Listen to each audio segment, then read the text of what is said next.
starting offensive lineman for the Huskers, Mr. Rocco Spindler. How you doing, my friend? I'm doing good, sir. How are you? Hey, man, I appreciate you taking the time. So you just got done at the podium doing a little press conference yourself. And a couple things you said stuck out to me. So I want to ask you initially, let me see here. It says you guys got after it and had a very violent approach in practices during the bye week. Talk to me about what that kind of looked like, what that felt like, if there was any change to how things had been in the past or not. Yeah, I mean, it was a good approach. I really enjoyed it. It was good on good, and being able to run ball, stop the run, make explosive plays, limit explosive plays is kind of, who's going to win on that rep, offense or defense.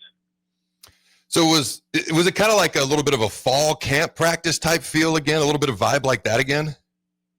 A little bit. It was just more kind of the competitive edge mindset, like who's just going to be the winners and losers on each play. All right, so you said you guys have kind of gone back to the drawing board, have been really focusing on techniques and the fundamentals and things of that nature when it comes to blocking. What are some of the things, like, for those who maybe haven't played football or haven't played it in a while, what are some of the fundamentals and techniques you guys really have focused on in the past week or so? Yeah, I mean, for interior, just getting one back, staying on the same level as guards and tackles and centers. Really just playing through one set of eyes, seeing the blitzes, seeing the tips and indicators, and where they're going to line up. What are they showing? If they're bluffing on the left, it means they're blitzing probably from the right. And then just from tackles, just setting two back square slightly above, and punching the near point, and just stopping the rush. And then once they stop the rush, guards get out and clear the pocket. What was Coach Raiola's message to you guys after the Michigan game? You mentioned, obviously not just the tackles, but guards, and the O-line as a whole wants to play better, obviously, going forward. But kind of what was his message to you guys after that game? Just, trusting our basics and, believing in ourselves and, what we can do and we're capable of doing it. You just have to put it on display. All right. So one-on-one pass rush, a guy's lined up across from you. You don't know anything about him. What's your what pass rush move can he do to you that is your least favorite pass rush move to have to face? It doesn't mean you can't block it or you're not good at it. You just don't like it. And what are the pass rush moves you hope he comes at you with? I really don't think about the what if he's going to do this. It's kind of just however I see him line up. If I see him line up as a 3-tech, I'm on the man side. I don't have the slide. I'm just going to set inside crease, slightly above, punches near point. And then he's probably going to work an inside move. And then you just got to keep, my left foot strong, stop the inside rush. And then if he lines up, a little bit tighter, expecting a bull rush, and just kind of regroup my hands, seek my hips, and then drive out the pocket. So there's so many different ways, but for me, I really don't play the what if game. It's just, what is. I love that you talked about all your pre-snap keys, because I would do the same thing with the linemen. Where's their foot at? Where are they looking? Where's their weight? And I'll never forget, I was doing a pass rush drill. This is oddly enough in a bye week. And the head coach comes over to me, and he goes, "What's your plan for this pass rush?" Now, keep in mind, he was an offensive-minded guy. And I go, "I don't know." He stared at me like I was the stupidest guy he'd ever seen in the world. And he told me a plan, and I got stonewalled. I said, "Coach, can we do that again? Can I do what I want to do?" And I just kind of felt the guy's weight. I won the rep, and he looked at me and he goes, "Fine, Carriker," and just walked away. So it's kind of one of those things where you got your pre-snap reads, but like you said, you don't overthink it. You react, you feel, and you're kind of in the moment reacting as a player and trusting your instincts. So I like that a lot. Talk to me about what you've seen from Michigan State, their defense, and their front four and front seven. Yeah, I mean, they're a gritty front four. I mean, they're not going to quit on, a pass or a run play. They're going to find a way to escape and make the play and, hold their gap. They're very gap sound. And, they're violent players. And we just have to finish our man on each and every play. So you mentioned, obviously, you came from Notre Dame. You guys had a very good offensive line a year ago, had a lot of success as a team. In the offseason, you mentioned you thought the talent and the potential of Nebraska's offensive line was very, very high. Maybe could match Notre Dame, maybe even pass it, depending on what happened. But you like the talent in the offensive line room is what you were saying, essentially.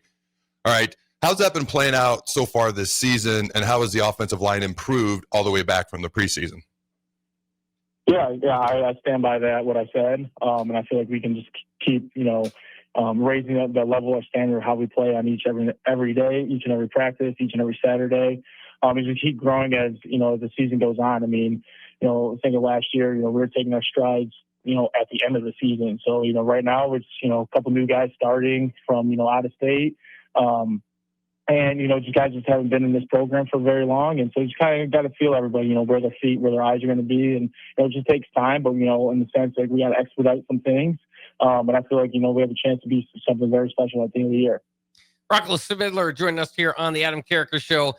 Hey, Rock, I just wanted to ask you, obviously it's been very cool that you could play for schools like Notre Dame and Nebraska, but part of the pitch obviously coming over was, I'm sure, part of Donovan Raiola and the offensive line leadership that he provides there. How does that compare from what you're kind of told coming into what it is now? I mean, how's the season kind of played out with Donovan Raiola as coaching? Yeah, I love that guy. I mean, he gave me an opportunity to come play for the Cornhuskers, and I'm thankful for that each and every day. We just got to keep grinding. Just going back to our technique and our preparation. Just trust what he's coaching, and just put it on display. If you were given the option to run block 50 times in a game or pass block 50 times in a game, what would you choose? What's more fun for you? I think we're going to run the damn ball. Yeah, that's what every offensive lineman should say. And I like the whole phrasing that he used in that as well. All right, man. What's kind of the vibe in that locker room? You guys have the bye week. You said you got after it in practices, physical. Now you're focusing on Michigan State. You got the rest of the season in front of you guys. What's kind of the vibe in that locker room this week? Yeah, I mean, it's just competitive, edge we're trying to find. It's offense versus defense. Who's going to win each rep, and who's going to come out on top at the end of the practice. And then at the end, we kind of celebrate, get together in the locker room, maybe talk a little shit, and, get back to it and, do it again the next day. I like that.